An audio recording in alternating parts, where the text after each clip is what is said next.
18,000 కోట్లు రైతుల ఖాతాల్లో వేసినటువంటి ఏకైక ప్రభుత్వం భారతదేశంలో తెలంగాణ ప్రభుత్వం.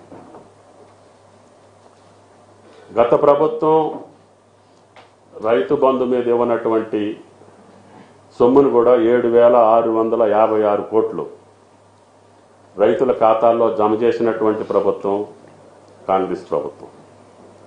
ఇటువంటి ప్రభుత్వానికి, రాష్ట్ర ప్రభుత్వానికి ఇంత పెద్ద మొత్తాన్ని రైతుల ఖాతాలో జమ చేస్తున్నందుకు సహకరించాల్సింది పోయి, ఇంకా కేంద్ర ప్రభుత్వం నుంచి రావాల్సినటువంటి సహకారాన్ని అందించాల్సింది పోయి, మధ్యలో ఉన్నటువంటి రుణమాఫీ కాలేదని చెప్పి మేమెప్పుడు కూడా 42 లక్షల ఖాతాలకి పూర్తి చేశామని చెప్పలేం.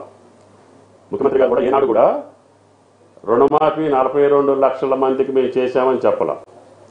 ఈ రాష్ట్రంలో ఉన్నటువంటి రైతులే 69 నుంచి 70 లక్షల మంది ఉంటారు.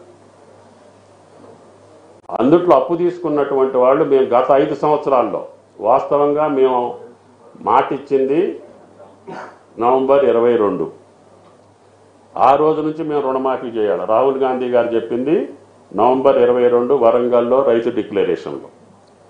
అయినా సరే ముఖ్యమంత్రి గారు కాదు, గత ప్రభుత్వం సక్రమంగా చేయలేదు కాబట్టి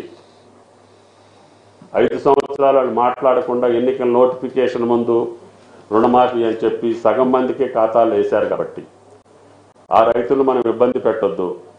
గత 5 సంవత్సరాల్లో 18 నుంచి 23 మొన్న మనం అధికారంలోకి వచ్చిన రోజు వరకు కట్ ఆఫ్ డేట్ పెట్టి 5 సంవత్సరాల్లో ఉన్నటువంటి రైతుల బాకీలు మొత్తం కూడా మీరు లెక్కలోకి తీసుకోండి.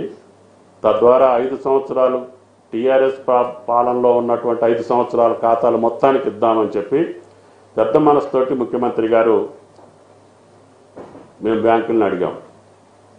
ఈ రాష్ట్రంలో ఉన్నటువంటి అన్ని బ్యాంకులకి తెలంగాణ రైతు, తెలంగాణలో భూమి ఉండి అప్పు తీసుకున్నటువంటి ప్రతి ఖాతాని మాకు పంపించండి, మేము వాళ్ళ ఖాతాలో 2 లక్షల రూపాయలు వేస్తాము, కాబట్టి దయచేసి ఆ ఖాతాలు పంపించమని చెప్పాం. వాళ్ళు కరెక్ట్గా గత 5 సంవత్సరాల్లో పంట రుణం తీసుకున్నటువంటి 42 లక్షల ఖాతాలు మా ప్రభుత్వానికి అందించడం జరిగింది. ఆ 42 ఖాతాలకి 2 లక్షల రూపాయల చొప్పున మేము 31,000 కోట్లు మేము రుణమాఫీ చేయాల్సి ఉంది అని చెప్పాం. ఈ రాష్ట్రంలో అప్పు తీసుకున్న వాళ్ళ సంఖ్య 42 లక్షలు. ఇంకెక్కువ బ్యాంకుల్లో ఖాతాలు ఉంటే మాకు ఇవ్వండి. బీజేపీ ధర్నాలు కాదు మీరు చేయాల్సింది. ఇంకెవరికన్నా రైతులు నష్టపోయి వాళ్ళ ఖాతాలు పంపించకపోతే అవి కూడా అడుగుతున్నాం. ఆ టయానికి పంపించడం ఎక్కడన్నా ఉంటే అవి కూడా పంపించమని అడిగాం. మేము 31,000 కోట్లు ఈ సంవత్సరం ఇస్తాం మొదటి పంట కాలంలోనని చెప్పాం. 18,000 కోట్లు కేవలం 26 రోజుల్లోనే ఒకే నెలలో ఆగస్టు 15 కల్లా 18,000 కోట్లు 22 లక్షల మందికి వేసామని చెప్పాం. అందుట్లో కుటుంబ నిర్ధారణ కానటువంటి కొన్ని కేసులు ఉన్నాయి. వాటిని ఇంటికి వెళ్ళి మా డిపార్ట్మెంట్ తోటి నిర్ధారణ చేసి వాళ్ళకు కూడా వేస్తామని చెప్పాం. 2 లక్షల పైన ఉన్నటువంటి అప్పు ఉన్నటువంటి రైతులు అది 2,30,000 ఉండొచ్చు, 50,000 ఉండొచ్చు, 3 లక్షలు ఉండొచ్చు. ఆ పై అమౌంట్ కూడా మీరు కట్టిన రోజున మేము షెడ్యూల్ ప్రకటిస్తాము. ఎప్పుడు మీరు కట్టాలో అప్పుడు మీరు పై అమౌంట్ మీరు కడితే ఆ ఖాతాలకు కూడా 2 లక్షలు వేస్తామని చెప్పాం.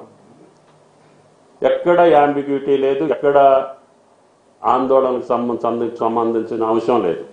కానీ రాజకీయ పార్టీలకి అక్కసుతోటి, అసూయతోటి ఈ ప్రభుత్వాన్ని ఇరకాటంలో పెట్టాలనో, లేకపోతే భారతదేశంలో ఈ ఒక్క ప్రభుత్వమే రుణమాఫీ ఎందుకు చేయాలి, ఈ రైతులకు మట్టుకు ఎందుకు మేలు జరగాలనే ఒక దుర్బుద్ధితోటి చేస్తున్నారో అర్థం కావట్లేదు. 10 సంవత్సరాలు పాలించినటువంటి పార్టీ ప్రముఖులు కూడా ఈ రుణమాఫీని విమర్శిస్తున్నారు. 10 సంవత్సరాలు కేంద్రంలో పరిపాలించినటువంటి బీజేపీ కూడా ఈ కార్యక్రమాన్ని హర్షించలేక